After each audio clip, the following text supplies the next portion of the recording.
We are live. Cool, cool, cool, cool. Hey, Hi, everyone. everybody. How's it going, everyone? Welcome to DevRunner. My name is Paul. I'm an endurance runner and an RRCA certified running coach. And today I'm happy to be here with Suzie from I Run Things for the Coach's Corner. We're calling this episode Taper Time for Suzie, I believe is what I put on the thumbnail. So I think very so. exciting stuff. I'm happy to have Suzie here. We have been working together as coach and client for about 3 months now, I think. And Suzie is a mere 4 days away from a half marathon, which will take place on Sunday, April 2nd. And in the big picture, this is a stepping stone for Suzie as she prepares for an October marathon where she will be attempting to run her first Boston qualifying time.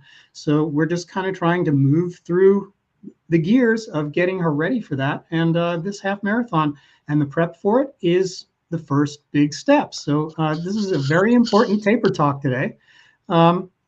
Before we I jump right should into take it, notes, probably, right? I can Find send a them to note. you later. Not a big deal. Okay. But yeah, before we get started, everybody, I see people already jumping on, and we've got viewers, a bunch of viewers already. So anybody who would like to join the chat, please do. If you've got questions, we are more than happy to stop along the way and answer them. And you can help to steer the direction of the conversation. If you are watching this after the fact, I encourage you to drop some comments and questions below, and we will do our best to get back to you as soon as possible as well. For housekeeping, for the sake of shameless plugs, I also want to encourage everybody to check out devrunnercoaching.com. If you are interested in working with a coach, I'm more than happy to talk with you. I offer a free 20-minute video consultation for anybody who wants to jump in and learn a little bit more of how we can work together to help you achieve your running goals. Now, with that little commercial out of the way, Suzie, how are you doing? I'm good. It's been a complicated month. Let's put it that way. March has Very been a cool. little bit upstream, but yeah, Yeah, not running related. Other stuff. exactly. So I'm Yeah. hoping that we can take a little break from the life stresses and kind of focus in a little bit tonight on what you've got coming up in a mere less than 96 hours, a little over 96 hours, Oh man, if somewhere you in put there. it in hours, it sounds so close. That's when it gets real, exactly. So yeah, Suzie, we haven't had the opportunity to talk before you started your taper because that actually began about a week and a half ago. But you're deep into taper mode now, and we're actually to the point where you need to start thinking about carb loading as of tomorrow. And Yeah. before we even get there, I would like to take a few minutes and get your perspective on how this training cycle has gone so far. What you think where did you perform at your best? What do you think maybe we can attack to make things better in the future? And what Hmm. what what strengths and weaknesses have you found in my coaching? Oh, you're perfect. Like to No, hear you're that, but I don't believe it. no, you're very good. So I think your coaching is right on point. I think the so it's an art. So this is like two people dancing. He might Yep. be a really good dancer. She might be a really good dancer, but they don't dance well together. So, Hmm. there's a little bit of like just getting in sync. Um, Yep. so I think that for being new to each other, I think we were pretty in sync. I don't know what you think, Exactly. but Exactly. And I think we were pretty. you said something at the very beginning when we first started actually sort of building training plans and stuff together that really resonated with me. And you said that you have very aggressive plans and you're a very aggressive type of runner when it comes to achieving the kind of things that you want to achieve. And that I loved when you said that because I'm very much the same way. And I think that has a lot to do with why we work so well together.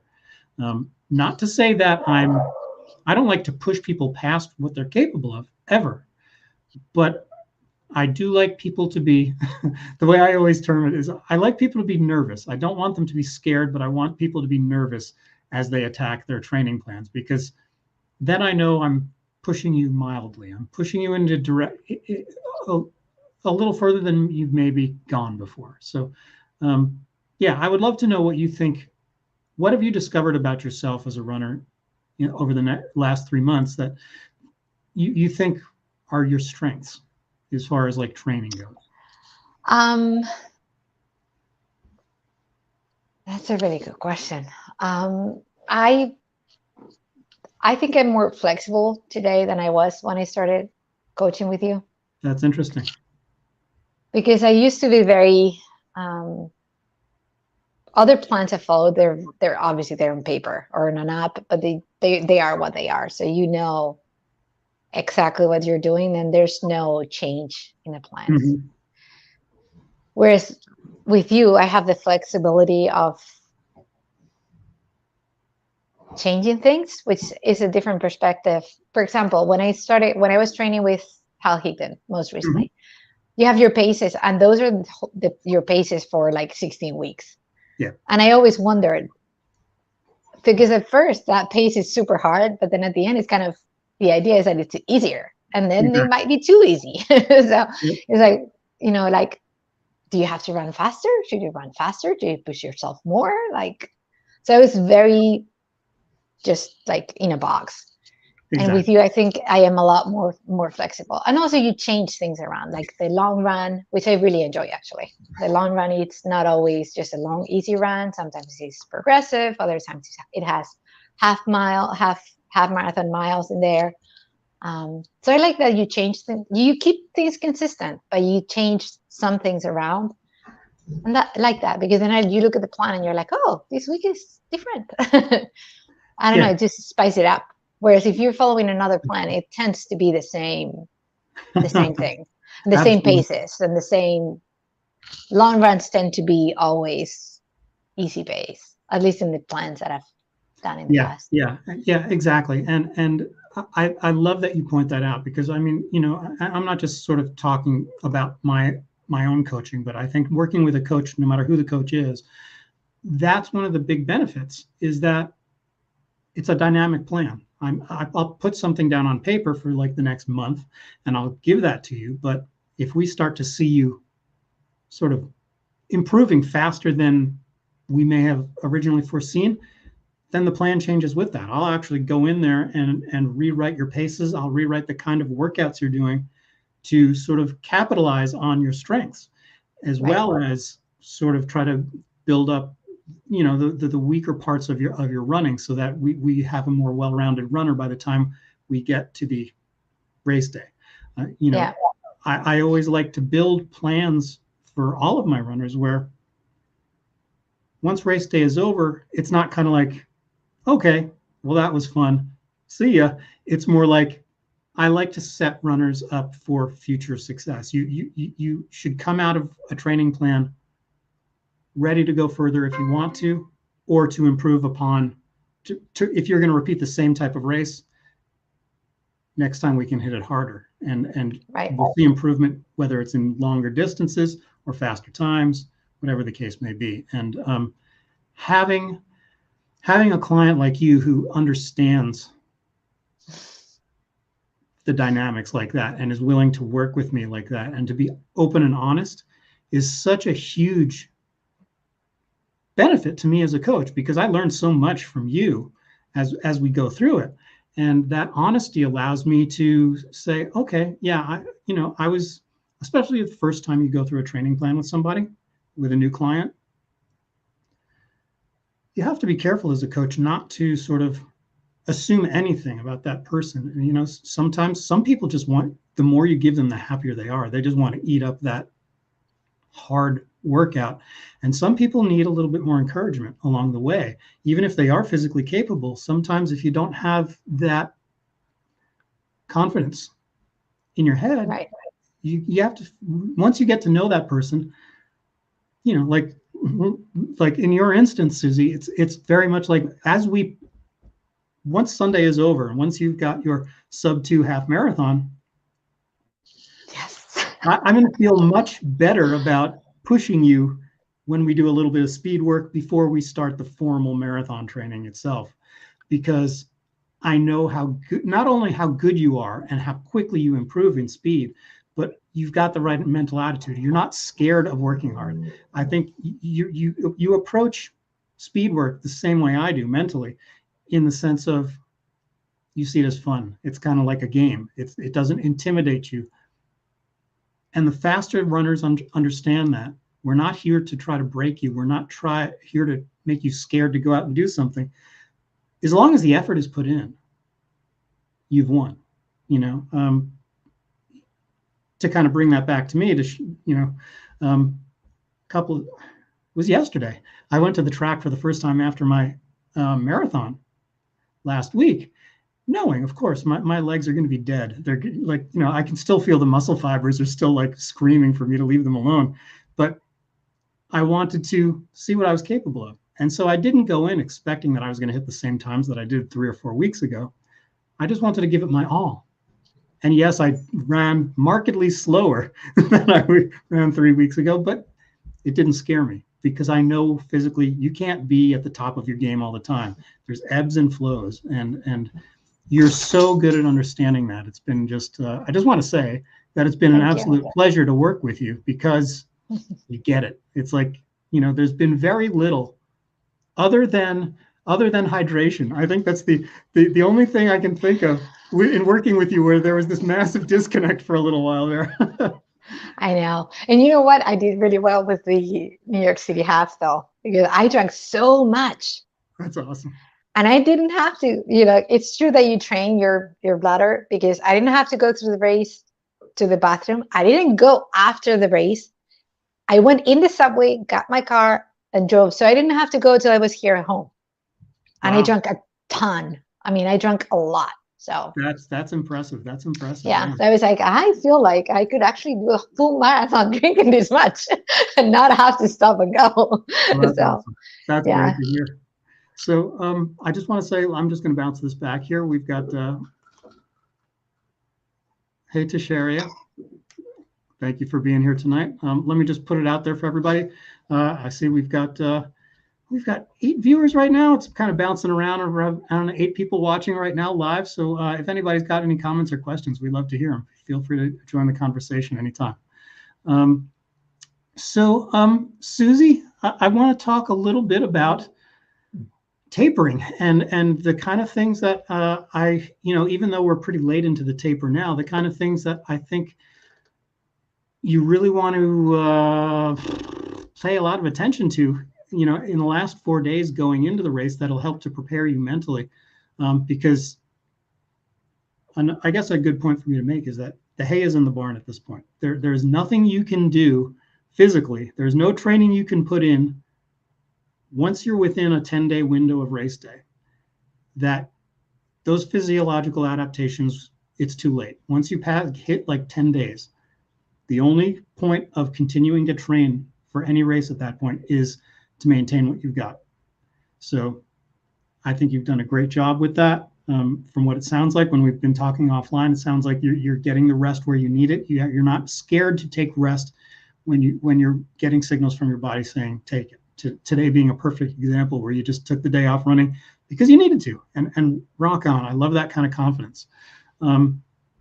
So with that in mind, I just want to put this out there for everybody. April, thank you for being here. April. That was awesome. I hope everything's good with you. I've had some good offline. Yeah, so I want to make a comment about the taper. So yeah. I think this is the first time that I'm actually willingly going to taper, and actually very happy. Okay, cool. Other times as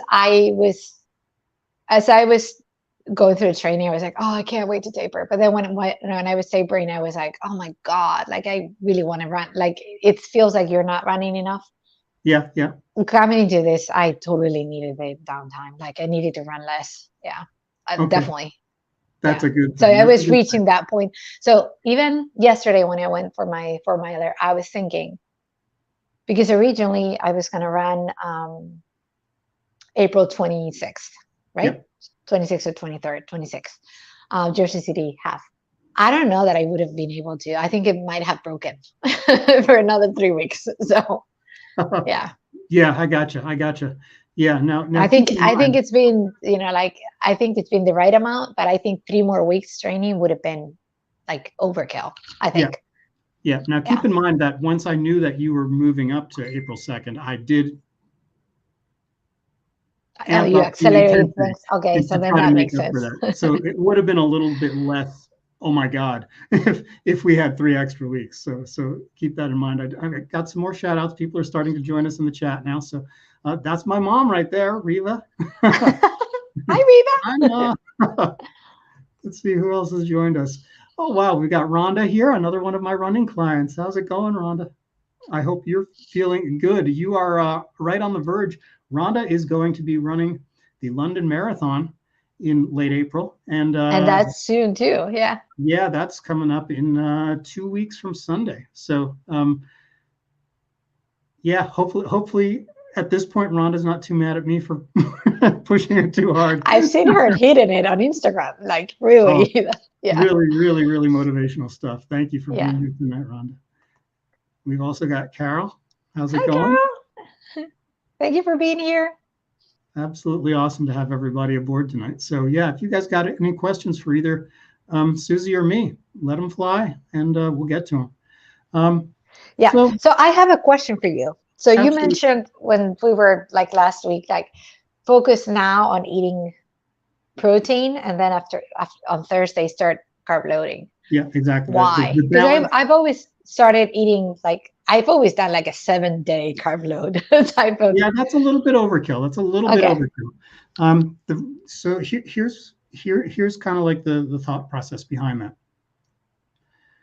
The first 3 days of race week, I like to have the runners, and we're not talking about ridiculous amounts of food or ridiculous imbalances in the kind of meals you eat.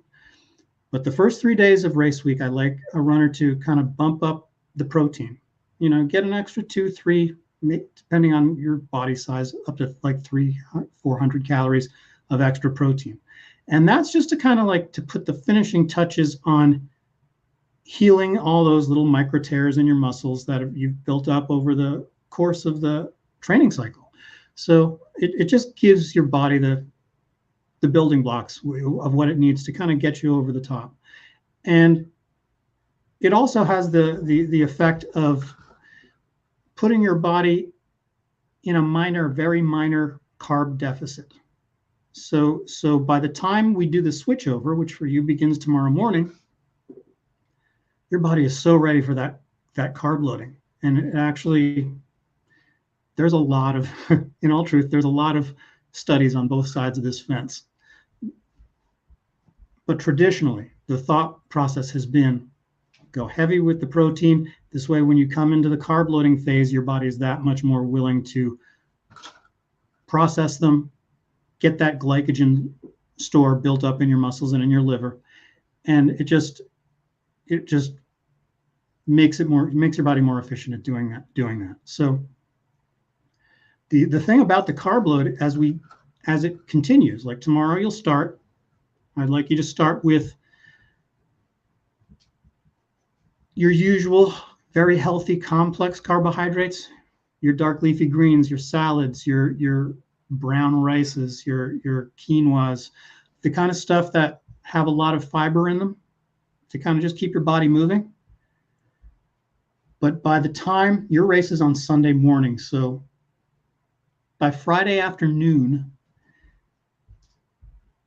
a lot of times runners really love this part because not only are we going to continue the carb load, but we're going to switch off all of those complex carbohydrates, all the stuff that keeps you healthy on a daily basis, like on over the long term, the way to live a healthy life, all that is out the window. And we're gonna try to stick with white bread bagels. We're gonna stick with pastas. We're gonna stick with white rice. Awesome. All pizza, even though there's a lot of cheese on pizza and that kind of stuff, but healthy fats, there's nothing wrong with that in the short term.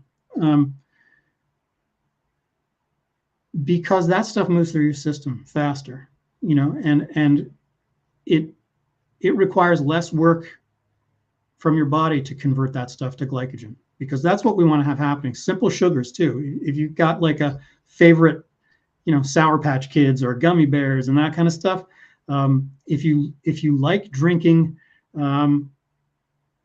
Gatorade or Powerade or any of that kind of stuff, sip on it all day long. All we're trying to do is get those simple sugars converted into glycogen, get all your muscles completely topped up, and then top up your liver so that by the time we get to race morning, all you need is a banana and maybe some peanut butter bread, white Wonder Bread, none of the high fiber stuff, and you're good to go. Your body should just be like. What you'll notice is that, especially somebody who's been very careful with their diet to lean out as they approach race day, in that last 3 or 4 days, especially those last 3 or 4 days, I don't like to have my runners get on the scale anymore. If you've been trying to lose like a pound a week type of thing, just walk away from the scale. At this point, your body is going to benefit more from high hydration, high electrolyte intake, and those simple carbohydrates than trying to lose another 1/4 of a pound. That's not going to do you any good on race day. What's going to do you a lot of good is just being, all your hormones start to come back into balance because you're eating enough calories again. But all that extra carbohydrate and all that extra salt has the effect. Sugars, the simple sugars to produce the glycogen and stuff, when they're stored in your muscles and stored in your liver and they're saturating your entire system, they bond to a lot of water. And therefore what you see is a little bit of bloating. And right. And a lot of people, they lose their minds because well, what happened to my 6-pack? You know what I mean? But it's like, don't sweat it. Don't sweat it. Your body is getting healthy and ready to explode with energy on race day. So Cool. Yeah, that's the whole idea. That's why you want to eat like the junky stuff. You get like 2 or 3 days of just eating the stuff that's been off limits for so many months at this point. I have to say I don't like sugar that much. So that's a good thing because I mean I'll have bread. My like my sweet, the thing that I really like, this is weird, I know, for most people, but if they gave me candy or bread, I would take the bread any day. I love bread, so this is when I indulge in like baguettes of okay, cool. Good for you. Yeah. Good for you. Let's see, I'm just going through we've got more people commenting here. How's it going? Ooh, what do we got here? Hello, Paul and Susie. I've enjoyed watching this training cycle. I've decided to try to qualify for Boston as well. How do you fuel for early 5 a.m. runs when too early for breakfast daily runs? Oh, yeah, very potentially complex question, but a very good question. If you're going out for like shorter weekday runs, the sort of midweek, you're just getting in some miles type of runs where you're not trying to go fast, first of all. You're just getting in mileage either at easy pace or in the slow end of your aerobic paces. You can get by with very little, like a banana, half a banana, even if you're a small person and you can't, your stomach isn't good with running on a stomach, on a full stomach. But I would definitely recommend and really strongly encourage you on the days that you're going out early and you've got speed work ahead of you, or a long run or a medium long run in the middle of the week. Don't go out without fueling first. If you can give yourself, there's a lot of experimenting involved with being a runner, especially when it comes to fueling and hydrating.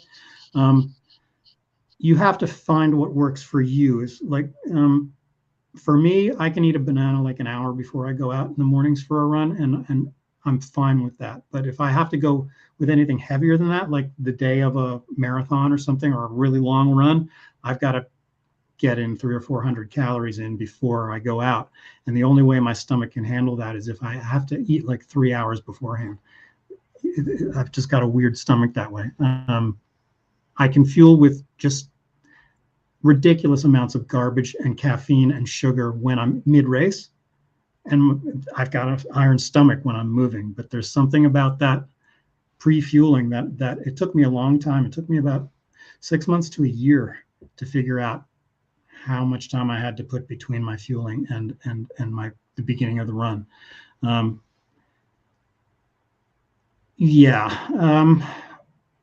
The long runs, the harder runs, pre-fuel for sure. You can get away with not pre-fueling early in the mornings for the easy stuff. I could go really deep on this. I'm just trying to keep in mind that we're 25 minutes into this live stream. We're probably going to try to keep it to an hour, so I don't want to go too far down that road. But feel free, Lori, absolutely get in touch with me. If you want more on this, I'm more than happy to talk to you. You can email thedevrunner@gmail.com. You can leave a comment with tons of questions below this video, or go to devrunnercoaching.com and write me a note in the forum there, and I will get back to you. I absolutely will get back to you, and we can talk about this in ridiculous detail.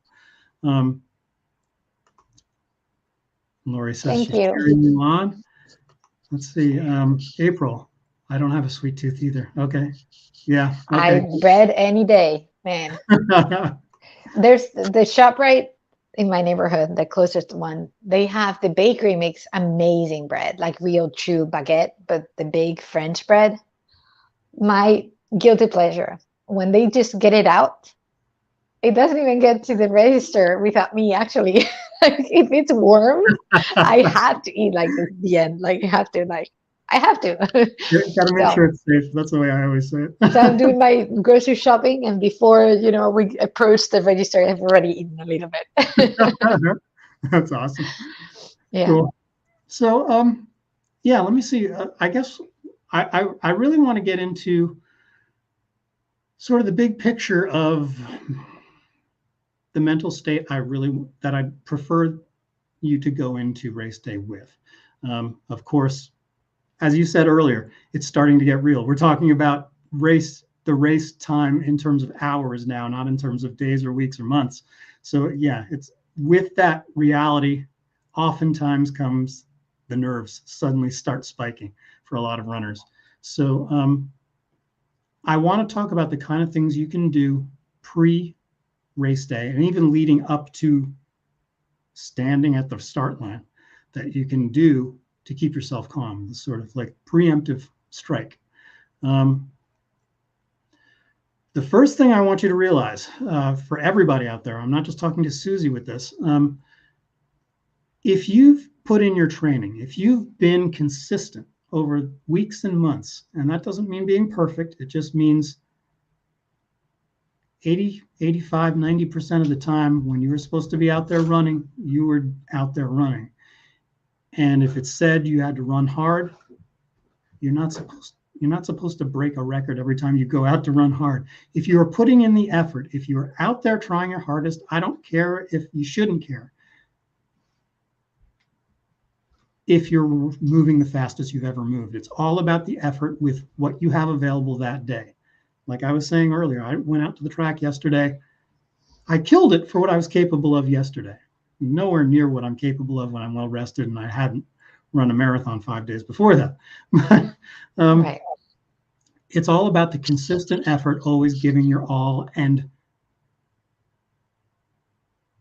that also means on your easy days going easy. That you're not trying to kill it every day. As a long distance runner, when those easy days are in your schedule, you got to go easy. It's the only way you can save enough energy to go hard when it's time to go hard. So with that said, if you have done your physical training adequately over the last 3 months, 4 months, your mental state, you should be able to go into race day with confidence. You have to understand that if you've been through a consistent training cycle, you are better trained than 95% of the people who are standing around you at that start line, bouncing up and down and looking for some way to keep themselves calm. You've done the work. Again, you as long as you are committed to getting the best out of your body on that day, there's nothing to be nervous about. You may want a PR. You may want some particular goal. You may not get it that day, but that's not the point. You can only give what you've got. And as long as you've tapered properly, as long as you've worked hard and consistently, odds are you're going to get what you want. And, you know, barring things like ridiculously hot weather or ridiculously cold weather or wind, you know, all the stuff we can't control. Right. And you can't worry about that stuff. What you can do is prepare for that stuff. And that's why I'd like to talk a little bit about the importance of visualization, Suzie. Visualizations can cover everything from knowing the course you're going to run as well as you possibly can. Spend the next 3 or 4 days studying that map. I want you to know where every turn is. I want you to know where every uphill is and every downhill. I know you're running a very flat course, which is rock on. But yeah, if you know at any given point while you're running exactly where you are, that allows you to plan your race that much better. You know, if you're feeling tired three quarters of the way through the race and suddenly, oh boy, I didn't know this hill was coming, you know, that can throw you off. That can throw the whole day off. So, but if you know exactly where all that stuff is going to happen, then you can plan accordingly. So study, that's the first thing, is study that map, know it like the back of your hand. You'd be able to recall any given portion of that course as you run. This is a big one. I want you to be able to not only know the course, but I want you to be able to picture yourself at every single stage of that course. And this is very important. I don't want you to picture this as a camera in the sky watching you. I don't want you to see right through your own eyes, just like reality. Because if you can spend 10, 15 minutes a day doing visualizations, first-person visualizations, exactly the way it's going to look. When you look down and you see your shoelaces flopping on the top of your shoes, and you know you can see the visor if you're going to wear a hat. You want to get as specific as you possibly can, because it is proven scientific fact that the more specific you can get with your visualizations, the better you'll perform on race day. This is not just hocus pocus. This is like, you know, elite athletes in every sport have known about this for over 40 years, and it's been a practice that they go through with their coaches because it produces results. So if you can picture yourself through your own eyes, what it's going to be like when you've got that crowd around you, when you're just bursting with energy at the start line, and you know you're going to come out of the gate and that first 2 or 3 miles is going to feel so easy that you're just going to want to fly. You're going to be, you know, you'll easily, with all the adrenaline and everything, you will be able to run probably 45 seconds, a minute faster per mile than you should be. Okay. So it's important that you have the presence of mind through these visualizations to be able to be able to call on your discipline and say, I know I can run fast right now, but I'm not gonna. I'm gonna hold back because I'm going to need that energy at the end. As great as I feel right now, I'm not going to feel nearly this good in another 10 miles. So if you can hold yourself back and discipline yourself, that's very important. And if you've done that already mentally on the comfort of your own couch, it's a lot easier to do it on race day. Another big thing is preparing mentally. Again, this is all visualization. Prepare for contingencies. I always tell people things are going to go wrong. It's not going to be the perfect race day. Every once in a long while, we get the perfect race day. You know, you just look around and you're like, oh my God, it's 43 degrees. Oh my God, there's no wind. Nobody got in my way and tried to trip me as I was approaching the start line. It's like, you know, every once in a while, everything goes right, but don't be counting on it in order for you to achieve what you want to achieve on the day. If you know, yeah, my shoelace might come untied. Yeah, I may pull a gel out of my pocket and it slips right out of my sweaty hand, and it hits the ground, and I turn around to pick it up, and the guy behind me steps on it, and it splatters everywhere. All these, there's so many things that cannot be according to plan on a race day, especially in a longer race like a half marathon or a marathon, where you're going to be out there for hours. Odds are things are going to go wrong. But if you've already practiced that and saw it in your head, you're going to have a very even-tempered approach to the solution. So, you know, if your shoe comes untied, don't wait for the shoe to get loose and hope that somehow it just hangs on and things go well. Just, if you already know, I'm going to give up that 15 or 20 seconds, I'm just going to get down on one knee, I'm going to tie it, and we're going to keep on moving with full confidence and no distraction. Then when it happens in reality, it's not going to bother you. Right. So those are the kind of things you want to run through in visualizations. This is another big one. This one is hugely important. It doesn't matter what the sport is. You have to picture very specifically your goal. I want you to, as you're running through mentally, what you're going to feel like at each stage of the race. And you know when you hit mile 10, mile 11, it's going to hurt and you're going to want to slow down, what it's going to take to just keep grinding. If you know that you've been through 3 hard months of really grinding yourself into the ground, you've worked really hard, Suzie. You've really, really been impressive. And you've done such a great job on your channel, just as a side note, of sharing that training. I know you've inspired so many runners, you know, in sharing all the details of your training. But you need to be able to think back at how hard you did work to get here. And so that when you're at mile 11, mile 12, and you're just trying to hang on to pace at that point, to know that your body's capable. Like, yes, it hurts right now. Those hamstrings are just barking. You know, your quads are saying, oh, come on, give me a break. We can just slow down 5-10 seconds per mile, and everything's going to feel that much better. But you need to be able to override that in your head and say, no, I'm not here to make this easy. I'm here to get a job done. So this is the big one. This is the really big one. That the biggest pillar of visualization is picture the time on the clock when you are running towards that finish line. You can see it, and you can see that red digital clock clicking on, clicking on, clicking on. What is the exact, down to the second time that it's going to say when you cross that finish line? I want you to choose one. Oh my God, I have a number in mind, but it seems crazy, so I'm not going to say it. Yeah, you don't have to share it. But I want you to choose one and stick to it, because that's your goal. And don't waffle on it. I hope that you choose something that seems just a little over the horizon. It might not be, so maybe I'm wrong. but yeah, something that you would consider if you hadn't, you know, when we were at the beginning of this training cycle, something that you would have considered. I don't know how I could possibly get to that number. That's the one you want to shoot for. That's the one you want to lock into your brain and picture. You want to see that mental picture of looking through your own eyes and seeing that clock with the big finish, blow up finish line as you approach it.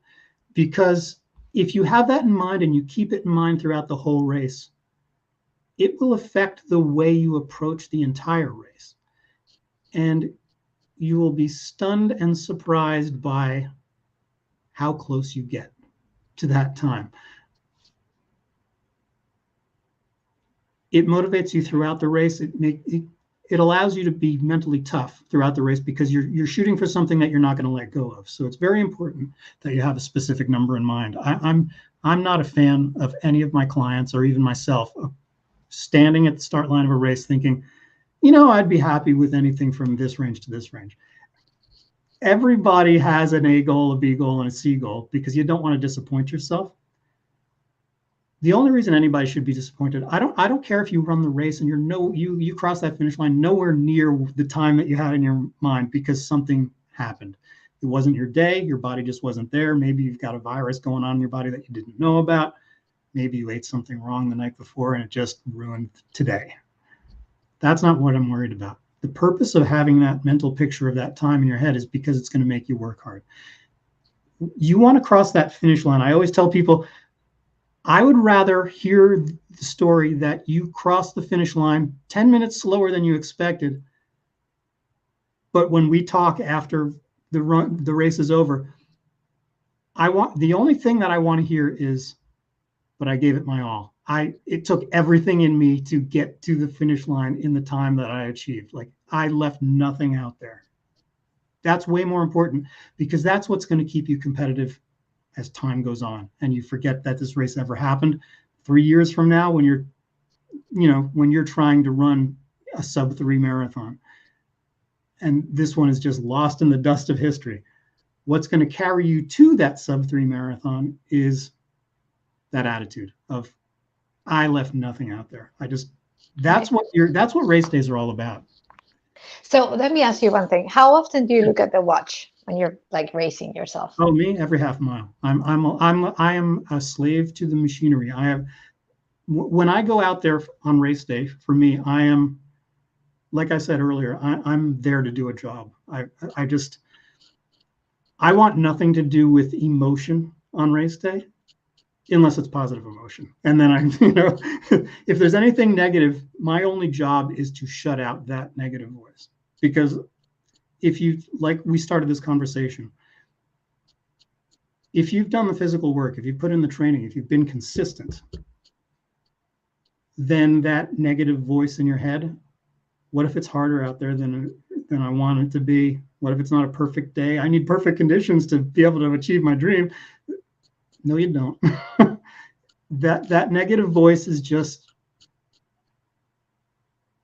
let me get into this discussion before we do this, because this could get a little lengthy, and there'll be a lot of back and forth between the two of us on this. So I just want to catch up on some of these comments from people who've been kind enough to join us. So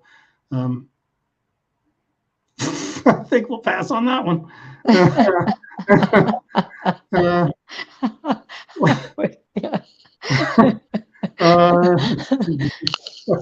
Should have read it before I posted it, right? Hello, everybody. It's very cool. Thank you for being here, Brian. That's awesome. Strong stretch goals. I have visuals when I'm running. Very cool. For everybody who does not know Brian Rosser Runs channel on YouTube, freaking awesome runner. Just super inspiring. You got to get subscribed to him as well. So yeah, let's talk a little bit about this negative voice that's in your head. There is a theory from the stunningly amazing running coach and doctor Tim Noakes, who put forth a theory that he calls the central governor theory. And the idea here is that because of evolution, because of our evolutionary past, where life was tough and we didn't have doctors and we didn't have all the cushy lifestyle that we have now as human beings, our brain had to have a strong override signal to say, let's be careful, let's take it easy, let's try to survive to hunt another day. But that is sort of like the source of the negative talk in your head, what he calls the central governor kicking in to try to protect you from getting injured. So when you start to run low on energy, when you're, as I said, when your legs start to hurt a little bit, you get that discomfort building up mile after mile. When we are about 40 to 60% spent, a mere 40 to 60, when we're like halfway to what we're actually physically capable of, that's when that voice starts kicking in. That central governor starts with the, let's slow down, let's take a little break, let's stand around this fueling table for a little while and maybe, things will start feeling better. Why are we doing this? This is crazy. Did you really think you could pull this off? All that kind of negativity is going to start hard when we're not even halfway through what our body is capable of. So, and that's to protect us, because, we spent, how many hundreds of thousands of years without a doctor who could help us, you know, when it came down to it. But again, if you are well trained, if you've been consistent in your training, it always comes back to this. No matter how much it starts to get really uncomfortable out there, you're nowhere near your limit. Ignore that voice. You have to find ways to overcome that voice, to shut it out. It's not going to go away. I've been running marathons for 9 years now. The voice never goes away. It's never going to give up on you. It's always going to try to preserve you. It thinks it's doing a good job for you. It's doing bad things for you when it comes to race day. So we need ways to sort of just quiet that voice. And some of the easiest ways we can do that is, number one, with a mantra or several mantras. If you've got a short, very positive phrase that you can repeat to yourself until that voice just gives up for a few minutes, it'll come up again. But if you can quiet it for now, just run the mile you're in. If it's bothering you right now, if you're starting to doubt yourself, if you've got a positive mantra. For me, I've got two that I use, that I used in my last marathon a few days ago. I keep pushing is my number one. My number two is relax and flow. That one came from Ryan Hall, the best American marathoner. That's a good one. I like it. I love that one because to me that means get out of your own way. Don't just let your body do what it's good at doing. You've trained it, just let it do its thing and just enjoy the ride. You know, don't think about every footfall. Don't think about pushing as hard as you can off the ground with every footfall. You're getting in your own way. Your body knows how to do this now. You spent 3 months teaching it how to do it. Now just let it go and repeat those mantras. Stay positive. The negative voices will come to everybody. Everybody who's watching this or will watch this. Anybody who has ever raced or will race, those voices are going to come. It doesn't matter if you're running your first 5K.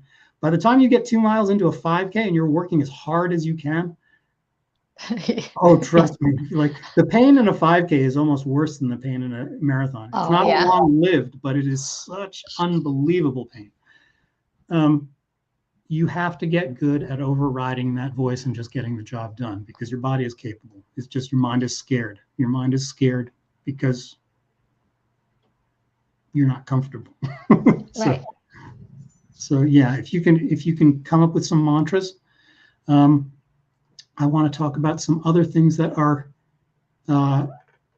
hugely important tactics in a race to keep you distracted from those negative thoughts. And this is something, this is going to get a little interactive. I know I've been doing a lot of talking and Suzie has not been had the opportunity to share a lot lately. So we're going to switch gears a little bit here and we're going to talk about the cookie jar.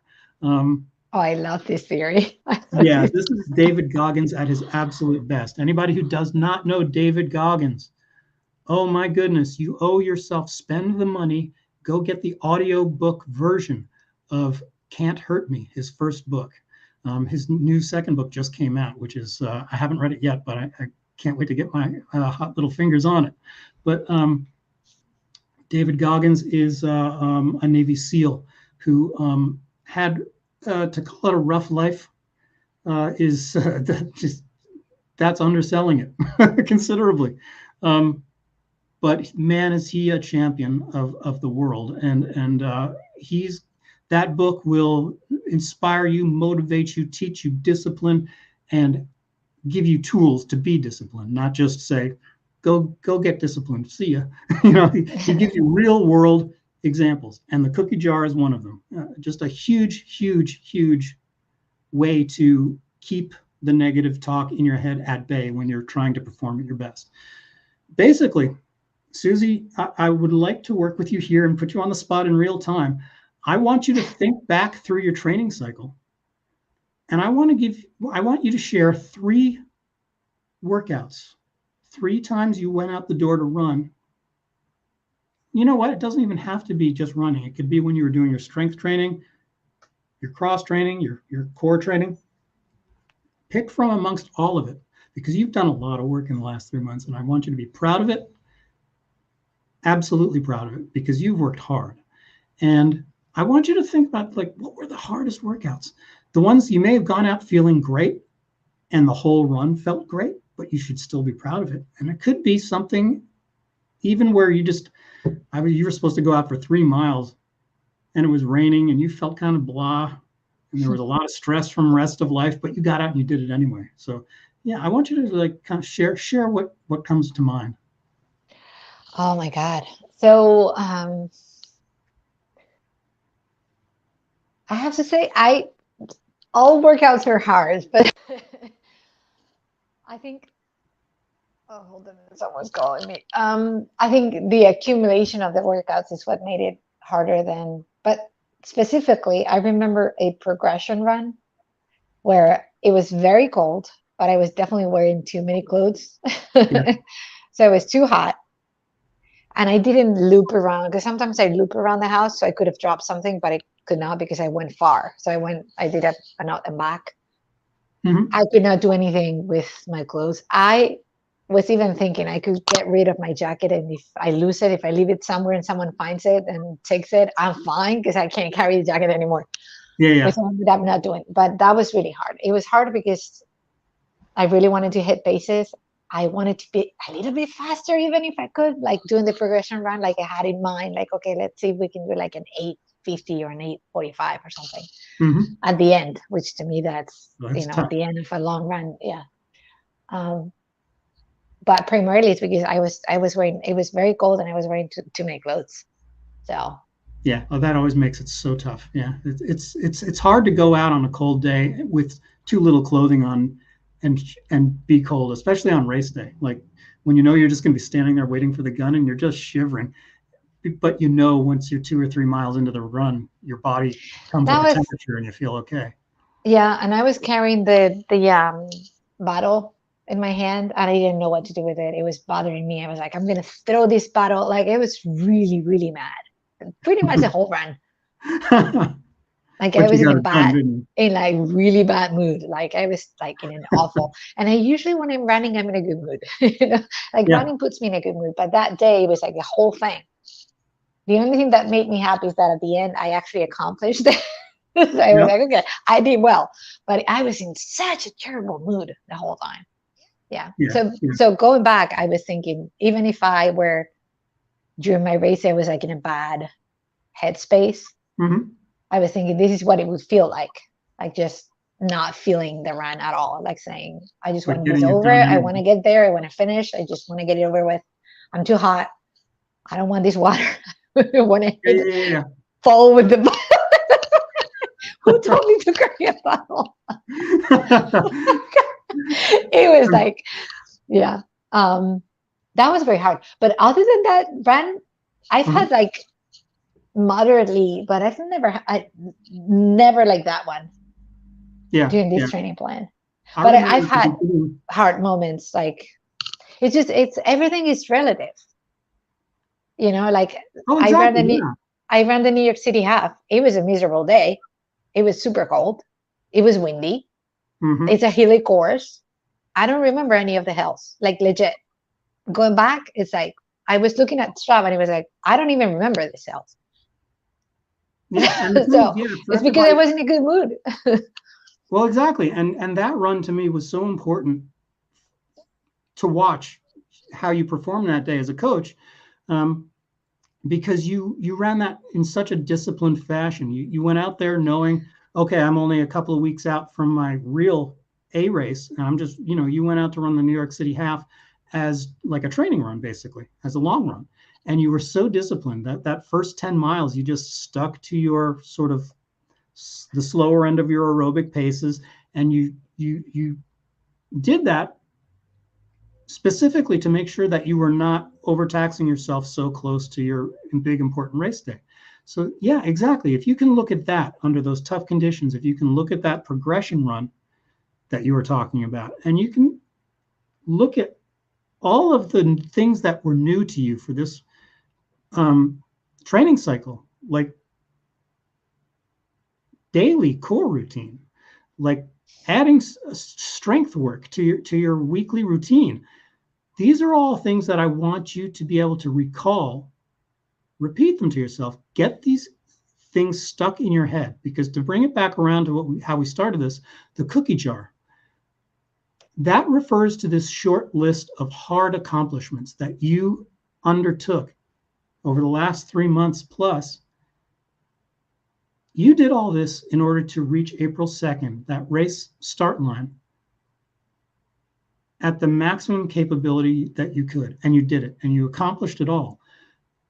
The reason you want those easily recalled in your head, you want to practice, you want to go through them, remind yourself every single day between now and race day. Because when you're 10, 11, 12 miles into that half marathon and you're pushing as hard as you can, and 2 or 3 things have gone wrong along the way, and you're just feeling like, I just want to slow down. If I walk it in, all that negative self-talk. Yeah. If you can remind yourself, this is just one more method that you recall that cookie jar, and you can say to yourself, but wait a minute, when I was 7 weeks into this training cycle and Paul told me to go out and run that damn progression run in the cold, and I was carrying that water and I didn't want to be there, but I got this done. Did I do all that crap just so that I could give up now? No way in hell. It fires you up. It will give you that fire in your belly that you're gonna need when that pain is strong at the end of a race. But when you think of that progression run, and you think of how hard you worked not to run too hard in New York City, and when you think of all those thousands and thousands of sit-ups that you've done, you didn't do all that to give up at mile 12. And that's why you want that cookie jar readily at hand, so that you can motivate yourself.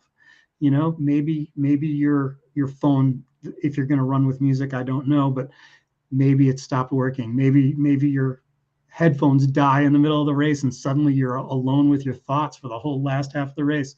There's so many things that can go wrong, but if you can motivate yourself with that short list in that cookie jar, then you're golden. You'll just one more way to override that negative talk that's happening in your head. I know we're getting late into this. Please, if you've got any comments, Suzie, please go ahead. I was just saying that I don't know if I'm the only person whose brain does this, but I tend not to.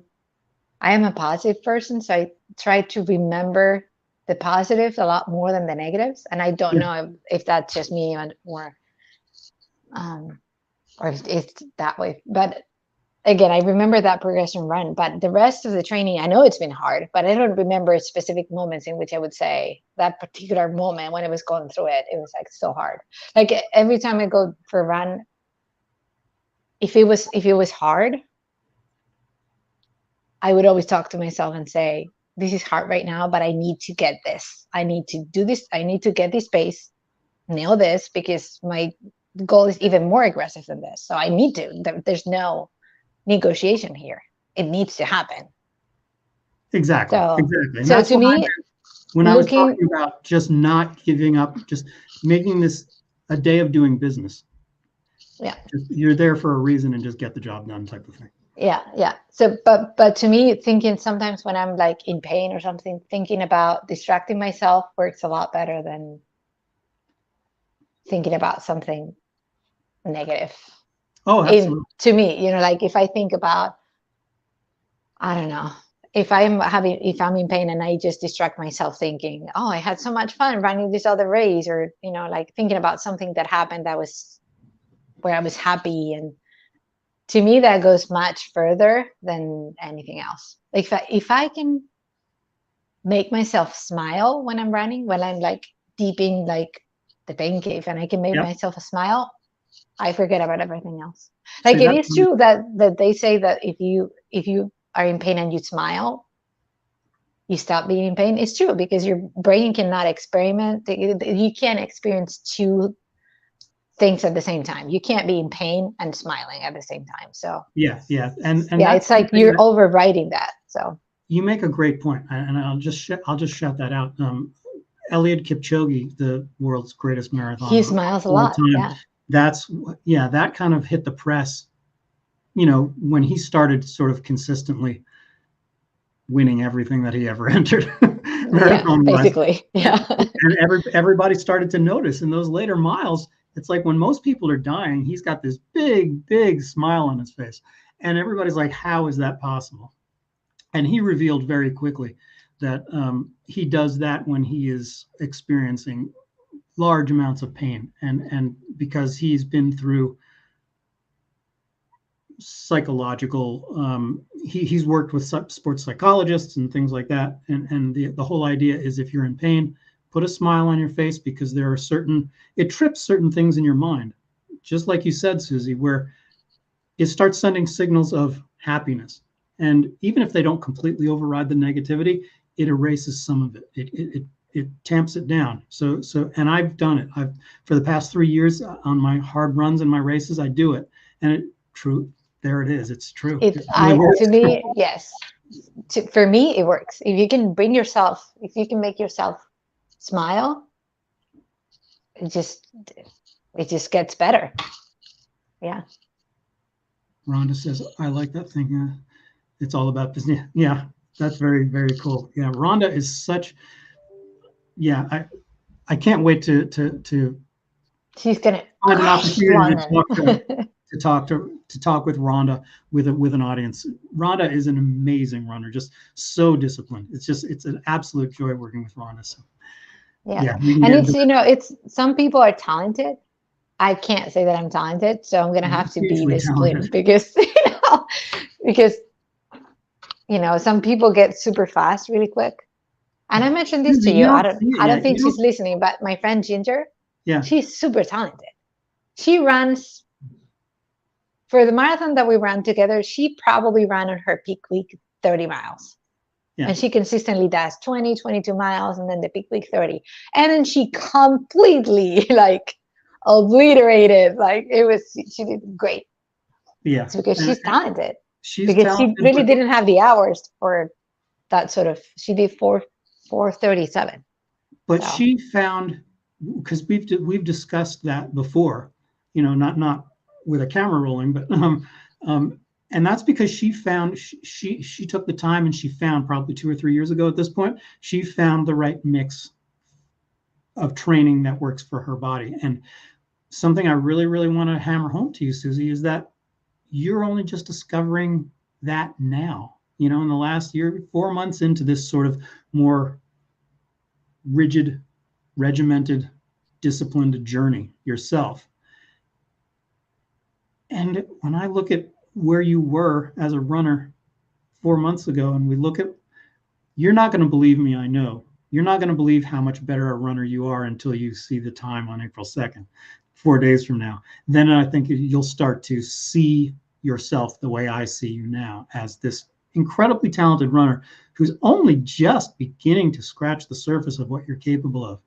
You've got the discipline, you've got that work ethic, and you've got the genetic talent.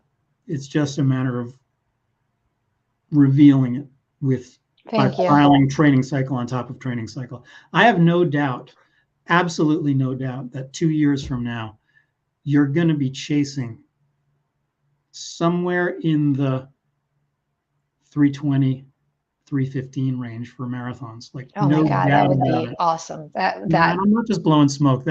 I could see by the trajectory of the way your speeds are improving, the way you're handling higher mileage weeks. And keep in mind, again, because this is the first time we've worked together, this was a fairly conservative training cycle, because until I get to know somebody's personality, and I know when they're really, really telling me the truth and when they're holding back, I'm not going to push anybody that hard, because I don't want to break somebody. You know what I mean? So now that we're starting to get to know each other better as coach and client, I can see just how much further you can go. And it's just going to be amazing. This coming Sunday will just be the confirmation of that for the first time for you. So, folks, we're really running on here. We're 1 hour and 4 minutes, but there are some things that I really want to share with Suzie and with all of you before we get out of here. some more real world things that you can do when you're mid-race and you're trying to get more out of yourself and you're trying to not give in to that negative talk. We can go through this stuff really quickly, but vastly important stuff. So I'd rather run late and run long than not share this. Things you can do to distract yourself from the negative talk. Checklists are huge. This is something, Susie, when you asked me earlier, how often do I check my watch when I'm racing? And I said every half a mile. That's because that's part of my checklist system. Every half mile, I check my watch for pace and I take a drink. And I know that every 4 miles, excuse me, every 4 miles, I'm going to gel again. So I just treat my body like a machine. These things are going to happen at these intervals, and no matter what else happens, at least I know I'm doing what's going to help me to get to my goal. So as far as checklists go, the first one that's hugely important that you can reuse over and over again throughout a race to keep yourself not just distracted, but make sure that you're running with maximum efficiency so that you can get to that finish line with the least amount of effort. Save that glycogen. Every little bit matters. Maintain your running form. Go through a checklist of running form. Run tall. Keep your head balanced over your shoulders. Keep your shoulders not up. Relax them. Let them just fall down. Swing your arms straight back and forth. None of this cross stuff that twists your body and can really mess things up. Keep your hips forward. That's a huge one. For me, that's the biggest one of them all. Keep your hips forward. You can't get that drive out of your legs if you are bending at the waist. Get tall. Push those hips forward. Quick feet. For most runners who are non-elite, faster cadence means is more important to you running fast than big strides. If you can just keep the turnover happening fast, you're going to move down the road a lot faster than if you're taking these big, long, loping strides. So number one checklist is your form. Review your form from your head to your toes once a mile, once every couple of miles, whatever works for you. Or if you just suddenly start to notice that, oh my goodness, I just stopped listening to that song and I found myself kind of hunched over and staring at my feet and running. Get to that checklist and pick yourself up and get everything back in a good form. Maintaining your pace. That's why I check my watch every half mile. I want to make sure I'm on pace. I will not allow myself to vary by more than 5 seconds in either direction. Because if you're moving too much faster than pace, you're going to burn out by the end of the race. Your body is not trained to move that fast, so don't think you're going to cheat by banking time. There is no such thing as banking time in a longer race. The statistics show, if you look at a bell curve for average runners, which is all of us, including me and including all the fastest guys I have ever met in my life.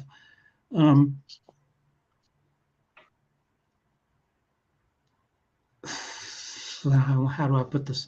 Bring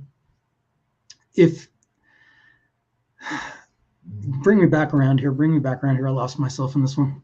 Okay, so we're talking that there's a bell curve of runners, and you're banking time at the very beginning. You don't bank time. There's a bell curve of performance on half marathon, marathon, and ultra marathon performance that shows for every minute that you try to bank time, which is to say, if you are a minute ahead of schedule after 4 or 5 miles because you're running faster than you've trained, for every minute that you are saving at the beginning of a race, you will lose 2 entire minutes at the end of the race. Oh, wow. Okay. Basically, so let's not do it. So what it shows is you're going to get out there, you're going to be feeling great, you're pushing hard, you're going way too fast. By the time you get to mile 10, you're going to be the cliff that you fall off of. The wall that you hit is not going to be a mild little one. It's going to just go south really fast. So that's where the discipline comes in. So that's why you want to check your pace often and make sure you are sticking to the plan as closely as you possibly can. Check your cadence. Don't check your cadence by looking at your watch. a great distraction when those voices in your head are saying things to the effect of just slow down. This would be so much more enjoyable if you just slowed down by 30 seconds a mile. The way you just start ignoring that, this is just like the cookie jar, just like all that other stuff. This is one more way you can get that negative voice gone. Is once every mile, choose your left foot or choose your right foot. At the beginning of a minute, start counting. Count your cadence. How many times is your right foot hitting the ground in a minute? Next thing you know, you're another quarter of a mile from the race is gone, and you were just doing something instead of being negative. Stay on your schedule with fueling, with liquid and hydration and your gels. Make sure you know when they're coming. Don't just think about it like, okay, I don't have to worry about that for another 2 miles now. Remind yourself every time you check the watch. Just remind yourself, take a drink and remind yourself, when am I supposed to gel again? And just, it's less likely you're going to forget, because the last thing you want to do is be like, oh, I forgot the last 2 gels because I was so busy worried about whatever, you know. So those are the kind of things. Those are the checklists. Your form, your cadence, fueling and hydration, and pace. As often as you can think about that stuff, the better. The only other thing, Suzie, on race day, again, just to make sure that you don't cook it too hot at the beginning. Give yourself the first 2 miles of the race, even 3 miles of the race, to be 5-10 seconds behind pace. Let your body ease into it. It takes a while for your body to warm into things and to get to where things actually feel really, really good. So give yourself that. All you're doing is saving that glycogen so that by the time you get to those final miles, hopefully you've still got some more left in there. And for half marathons, I always tell my runners, by the time you get to mile 10, if you're feeling spectacular, at that point you have official permission from your coach to just let her rip. Just go. Just go. If you are still feeling like you can move 10, 15 seconds faster than intended pace, when you hit that 10-mile mark, the brakes come off. Go nuts and just make up as much time as you can. Okay. Very cool. That's the plan. Rock and roll. I'm so excited. I'm super excited, actually. You should be, because you are so ready for this. You are so ready for this. Yeah. And it's going to be a nice day, too. So, unless they changes like overnight, like in the next couple of days. What kind of weather are they calling for? So anywhere in between like 50, 54. Okay. And sunny. That's what they're saying right now. So rock and roll. What time does the gun go off? 8. Okay. And it goes really quickly because it's not a huge race. It's like 1,000. I think it's 1,200 runners. So cool. So it moves really quickly. Yeah. Do you have a plan as to, are you going to run lone wolf, or are you going to pick a pacer? Or I don't know. So so I think I'm going to take it when I get there. I'll see how I feel. But depending on how many people are around me, my first idea was to just kind of gravitate towards the 2-hour pacer and just start with the 2-hour pacer.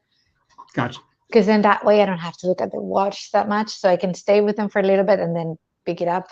That that would work perfectly, because that would be the 2-hour pacer would mean that you're running just mildly slower than your intended pace. So that may be a good way. Yeah, stick with the 2-hour pacer. But sometimes if there's a lot of people around the 2-hour pacer, it's not a super common time that people, but there may be a lot of people who show up and want to go there. If it's a large group, I might not stick around with them, because if there's like, I don't know, 100 people next, I don't like running close to so many people. I want to have space. So if there's a lot of people with a 2-hour pacer, then I will just do my own thing. I'll keep them like close, Yeah. So you can so they kind of have an idea. Yeah. Yeah, exactly. So yeah, that's perfect. Yeah, but just make sure, whether you're running close to them or it's too big a crowd, like you said, just kind of be around them. But by mile 2, I think you want to start thinking about pulling away. That's where you're going to say, okay, I got to get exactly on pace. And then you just spend the next 10 miles just staying as close to perfect pace as possible. Right. It's just that at the beginning, it's good to have because you have that energy and adrenaline and everything. So having someone that's kind of controlling the pace for you and just sticking with Exactly. them. Yeah. I've done this Exactly. in races prior where you stay with someone like the same distance with someone that because you can tell when people are running that they are like kind of one of those excellent pacers and they're like just Mhm. in the perfect cadence, perfect. And sometimes I'm just like, I'm going to follow them. That's a trick that I've used in races. So when I'm like tired and like I'm gonna follow them, stay as Yep. close to them as I can, like keeping the same distance, Yep. catch up my breath, and then pass them when I catch up my breath, just so that I know that I'm not like dragging behind. It's just like I'm keeping with this person, and then I'll just pass them when I You make can. a great point that I want to add this in just as another little value added before we get out of here for the night is that, and I've forgotten to mention this so many times in my videos where I'm talking about tapering and race day tactics.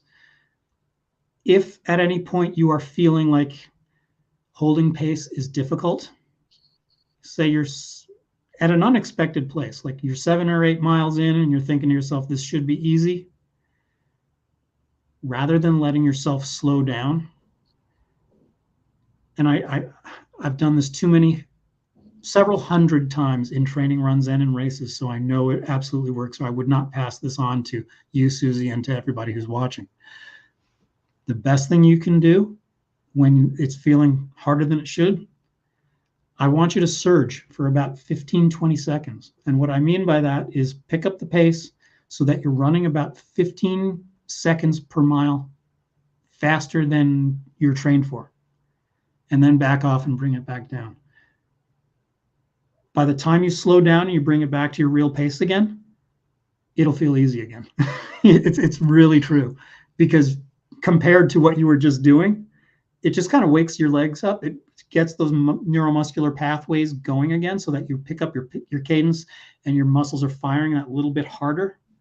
So that Right. this way, when you back off again, it feels like, oh, that's not so bad. It just kind of keeps you going for another little while. So And it's actually like doing an interval. Like sometimes, exactly. you have to do an interval, but you're not feeling the interval. You have to do it anyway. So it's like, okay, I'm not gonna give myself a chance. I'm just gonna pick it up for a little bit. That's a Exactly. good, yeah. Yeah, it's like a fartlek built into the middle of a race, basically. So, Right. Right. so yeah, just don't overdo it, not for too long. You're literally talking about 10, 15 seconds of surge. Right. Right. Just to change the pace a little bit. Exactly. Cool. So yeah, but I'm just gonna try and keep it, you know, kind of in that range. And then if I have it in me, the last after mile 10. After Exactly. mile 10 it's boardwalk. So you Okay. get that extra, you know, Bounce. bounce, which the first time that I ran on a boardwalk, it feels weird. It's kind of an acquired, Yeah. feels weird the first time because Yeah. you're bouncing a little bit. So it's, yeah. Yeah. I remember You when I was feel a like kid. you're on, like an uneven ground because Yeah. it's responsive. Like it kind of pushes you a little bit. So it feels weird. Yeah. I remember when I was in high school as a kid, when I lived in Toronto, I lived right next to the boardwalk on the beach. So I used to run on the boardwalk all the time. So I know exactly what you're talking about. It feels a little, yeah. Yeah. Some people fall actually. Yeah. It takes It's like getting used to, but because it's yeah, when you're tired, it just feels weird. yeah. Yeah.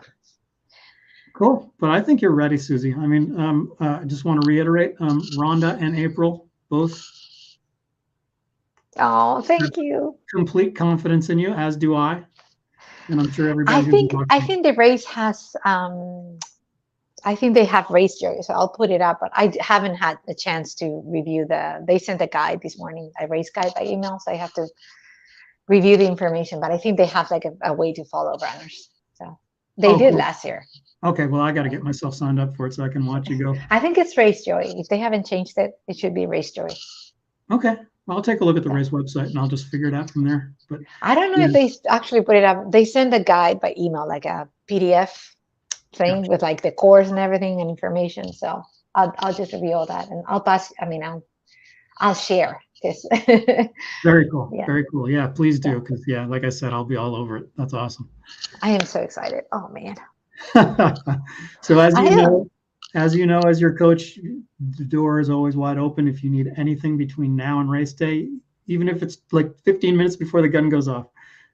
I'm here, and I'm more than thank happy to you. help. So, I'm actually going to be with my friend Lynn. She'll be there, and she's a great person to encourage. She encourages. She's just the right. She's super cool and collected, and yeah, she's always like so chill.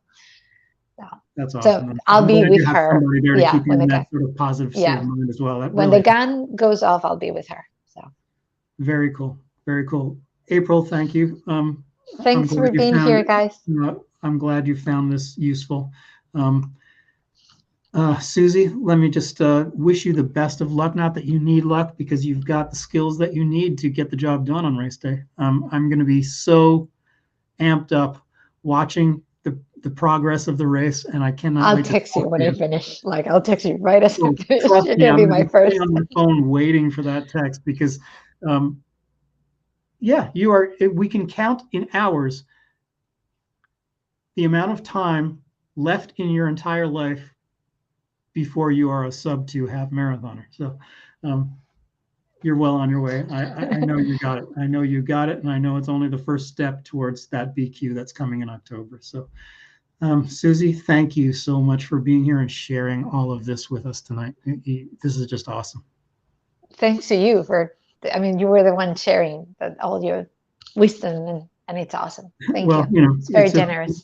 It's been a pleasure working with you in this first goal. So, the only thing I warn you about now, Suzie, is now that we know each other a little bit better, when it comes to how you respond to training, we're going to get pretty aggressive when it comes to your speed work.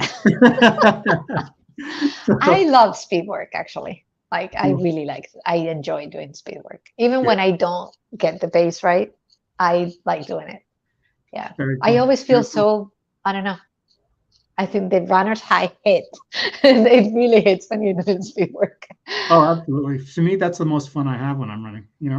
I love super long runs, but I really love speed work. But yeah, that happens to me too. I'm like the speed work and then the long runs. When you're like running long and slow, those two are like the intervals and the super long runs. Those are my two favorite. See, we're so much the same kind of runner. It's just so much fun talking to you, because we've got all that in common. So super cool. I was actually thinking when I was doing the long runs, I was like, I was thinking out loud, I can't wait to do like a 20 miler.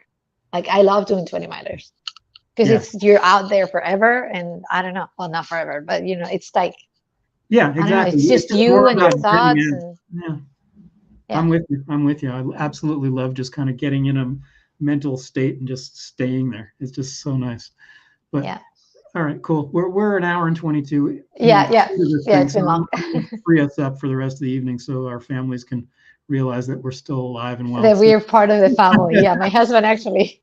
I heard him he's probably like, why is this taking so long? Cool. So let me just very quickly thank everybody who joined us tonight. Thank you for the comments, for the questions, for just making this a lot of fun. For everybody who's watching afterwards, thank you so much for watching.